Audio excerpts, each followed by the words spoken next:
ವೀಕ್ಷಕರೇ ನಮಸ್ಕಾರ, ಸ್ವಾಗತ ಸುಸ್ವಾಗತ. ವೀಕ್ಷಕರೇ, ನಾವೆಲ್ಲ ಈಗ ಫಾಸ್ಟಾಗಿ ಯೂಸ್ ಮಾಡ್ತಿದ್ದೀವಿ, ಹೌದಲ್ವಾ? ಎಲ್ಲ ಮೇನ್ ರೋಡ್ಗಳಲ್ಲಿ ನೀವು ನೋಡಿದ್ರೆ ಟೋಲ್ ಇದ್ದೇ ಇರುತ್ತೆ, ಮತ್ತು ಅದಕ್ಕೆ ಫಾಸ್ಟ್ಯಾಗ್ ಅಂತ ಮಾಡ್ತಾವ್ರೆ. ಬಟ್ ಅದರಲ್ಲೊಂದು ದೊಡ್ಡ ಪ್ರಾಬ್ಲಮ್ ಇದೆ. ಮಿನಿಮಮ್ ಬ್ಯಾಲೆನ್ಸ್ ಮೇಂಟೈನ್ ಮಾಡಬೇಕು ಅನ್ನೋದು ಒಂದು ದೊಡ್ಡ ಪ್ರಾಬ್ಲಮ್ ಮಾಡಿಟ್ಟವ್ರೆ. ಅದನ್ನು ಈಗ ₹500 ಮಾಡಿಬಿಟ್ಟವ್ರೆ. ಬಟ್ ಅದು ಒಂದು ಕ್ವಶ್ಚನಬಲ್ ಆಗಿದ್ದರೆ ಇನ್ನೊಂದು ಪ್ಲ್ಯಾನ್ ಮಾಡ್ತಾಯಿದ್ದಾರೆ. ಫಾಸ್ಟ್ಯಾಗ್ ನಿಯಮನ ಚೇಂಜ್ ಮಾಡಬೇಕು, ಮತ್ತು ದುಬಾರಿ ದಂಡಗಳು ಬರುತ್ತೆ ಅನ್ನೋ ಒಂದು ವಿಚಾರಗಳ ಬಗ್ಗೆ ಮಾತಾಡೋಣ ಸ್ನೇಹಿತರೆ. ಹೌದು, ಇಮ್ಮಿಡಿಯೇಟ್ಲಿ ಎಫೆಕ್ಟ್ ಅಂದರೆ ಫೆಬ್ರವರಿ 17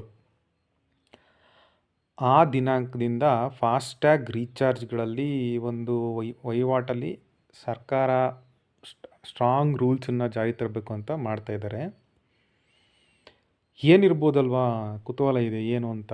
ಸೊ ಮುಖ್ಯವಾಗಿ ಏನಪ್ಪ ಅಂದರೆ, ಈಗ ಫಾಸ್ಟ್ಯಾಗ್ ಯೂಸ್ ಮಾಡ್ತಾ ಇರೋಂಥವ್ರು ಫಾಸ್ಟ್ಯಾಗನ್ನು ನಾವು ಹೇಗೆ ಅಂದರೆ ಫೆಬ್ರವರಿ 17, 2025ರಿಂದ ಹೊಸ ಫಾಸ್ಟ್ಯಾಗ್ ನಿಯಮನ ಮಾಡ್ತಾ ಇದ್ದಾರೆ. ಪಾವತಿಗಳು ವಿಳಂಬ ಆದರೆ ಅಥವಾ ಕಪ್ಪು ಪಟ್ಟಿಗೆ ಸೇರಿಸಲಾದಂಥ ಟ್ಯಾಗ್ಗಳು ಬಳಸ್ತಾ ಇರೋಂತಹ ವೆಹಿಕಲ್ಗಳಿಗೆ, ಅಂದರೆ ಫಾರ್ ಎಕ್ಸಾಂಪಲ್ಲು ಈಗ ಆಲ್ರೆಡಿ ಬ್ಲ್ಯಾಕ್ ಮಾರ್ಕ್ ಬಂದ್ಬಿಟ್ಟಿದೆ ಆ ಒಂದು ಫಾಸ್ಟ್ಯಾಗಿಗೆ, ಅದನ್ನು ಸರಿಯಾಗಿ ನಿರ್ವಹಣೆ ಮಾಡೋದಿರ್ಬೋದು, ಪದೇ ಪದೇ ದಂಡ ಕಟ್ಟೋರಿರ್ಬೋದು, ಮತ್ತು ಮಿನಿಮಮ್ ಬ್ಯಾಲೆನ್ಸ್ ಮೇಂಟೈನ್ ಇರ್ಬೋದು, ಈ ರೀತಿಯಾದಂಥವ್ರು, ಮತ್ತು ಟೋಲ್ ಪಾವತಿನ ಸುಗಮ ಮಾಡೋದಕ್ಕೆ, ಕೂಲಿಂಗ್ ಪೀರಿಯಡನ್ನು ಜಾಸ್ತಿ ಮಾಡೋಕ್ಕೆ, ಮತ್ತು ವಹಿವಾಟು ರಿಜೆಕ್ಟ್ ಆಗದೇ ಇರೋದಂತಕ್ಕೆ ಅನೇಕ ಬದಲಾವಣೆಗಳನ್ನ ತರ್ತೀವಿ ಅಂತ ಹೇಳ್ತಾ ಇದ್ದಾರೆ.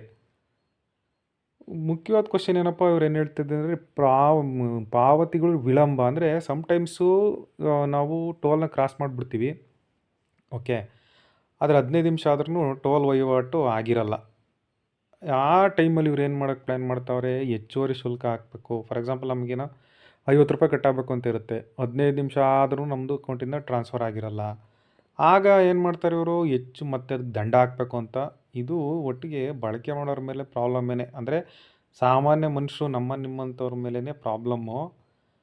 ಹಾಗೆಯೇ ಫಾಸ್ಟ್ಯಾಗ್ ಇದರಲ್ಲಿ ಸಾಕಷ್ಟು ಬ್ಯಾಲೆನ್ಸ್ ಇಲ್ಲದೇ ಇದ್ರೂ ಅವರು ದಂಡ ಹಾಕ್ತೀವಿ ಅಂತ ಹೇಳ್ತಾಯಿದ್ದಾರೆ. ಇದಂತೂ ಒಪ್ಪೋಕ್ಕಾಗಲ್ಲ. ಏಕೆಂದರೆ ನಾವು ಯಾಕೆ ₹500 ಇಡಬೇಕು ಟ್ಯಾಗಲ್ಲಿ? ಎಷ್ಟು ವೆಹಿಕಲ್ ಇದ್ದಾವೆ, ಎಷ್ಟು ಫಾಸ್ಟ್ಯಾಗಿ ಯೂಸ್ ಮಾಡ್ತಿದ್ದೀವಿ, ಎಲ್ಲರೂ ₹500 ಇಡಬೇಕು ಅಂದರೆ ಎಷ್ಟು ದುಡ್ಡಾಯಿತು ಮಿನಿಮಮ್ ಬ್ಯಾಲೆನ್ಸು? ಇದನ್ನೆಲ್ಲ ಕ್ವಶನ್ ಮಾಡಲೇಬೇಕಾಗುತ್ತೆ. ಆದರೆ ಅದನ್ನು ಮಾಡ್ತೀವಿ. ಇವನ್ನೆಲ್ಲ ಬ್ಯಾಂಕ್ ಬ್ಯಾಲೆನ್ಸು ಫಾಸ್ಟ್ಯಾಗಿ ಇದು ಲಿಂಕ್ ಆಗಿರೋದು, ಚಾರ್ಜ್ ಆಗದೇ ಇರೋದು, ಬೇಗ ಬರದೇ ಇರೋದು, ಮತ್ತು ಬೇಗ ವಾಪಸ್ ಹೋಗೋದು, ಇವೆಲ್ಲ ಸಿಸ್ಟಮನ್ನು ನಾವು ಸರಿ ಮಾಡ್ತೀವಿ ಅಂತ ಹೇಳ್ತಾರೆ. ಬಟ್ ಯಾವಾಗ ಮಾಡ್ತಾರೋ, ಮಾಡಿದ್ರು ಈಗ ನಮಗೆ ₹500 ಯಾಕೆ ಮೇಂಟೈನ್ ಮಾಡಬೇಕು ಅನ್ನೋದೇ ದೊಡ್ಡ ಕ್ವಶನ್ನು. ಸೊ ನೀವು ಅಟ್ಲೀಸ್ಟ್ ನಿಮ್ದೆಲ್ಲದನ್ನು ಕರೆಕ್ಟಾಗಿ ಇಟ್ಕೊಳ್ಳಿ ಅಂತ ವಿಷಯ ಮುಗಿಸ್ತಿದ್ದೀನಿ. ನಮಸ್ಕಾರ.